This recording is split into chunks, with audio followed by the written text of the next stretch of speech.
আসসালামু আলাইকুম। দেশ ও দেশের বাইরে থেকে আজকে আমার ভিডিওটি যারা দেখছেন সবাইকে অসংখ্য ধন্যবাদ এবং ধন্যবাদ জানাচ্ছি এই কারণে যে প্রতিদিনই রেগুলার আপনারা আমার ভিডিওটি দেখেন এবং লাইক কমেন্ট করেন, আমার পাশে থাকেন, সাথে থাকেন। এই জন্য সবাইকে আমি খুব ভালোবাসি এবং সবাইকে খুব ভালো লাগে আমার। যা হোক, আজকে এই পদ্মা সেতু ভ্রমণের আরেকটি ভিডিও। গ্রামের সবাই একত্রিত হয়ে যখন এক জায়গায় ঘুরতে যাওয়া, হালকা কিছু খাওয়া দাওয়া, এক কথায় বনভোজন বলা চলে যেটা। এই যে বনভোজনটা, এটা যে কত আনন্দের, তৃপ্তির এবং ভালোবাসার সেটা কিন্তু বলে বোঝানো যায় না। সবসময় কিন্তু বাস্তব অভিজ্ঞতা নিয়ে বোঝা যায় এটা যে আসলে এটা কতটা মজার বা আনন্দের। যাই হোক, সবার কাছে আবারও সেই ভালোবাসা এবং অভিনন্দন জানিয়ে অনুরোধ করছি যে সম্পূর্ণ ভিডিওটি সবাই কন্টিনিউ করবেন এবং আমার পাশে থাকবেন, তাহলে সবাই সম্পূর্ণ ভিডিওটি দেখতে থাকুন।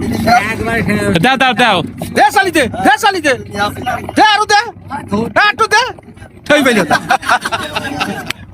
মাপের কাজ নাই আরো দিকে টাকা দিয়ে ভাই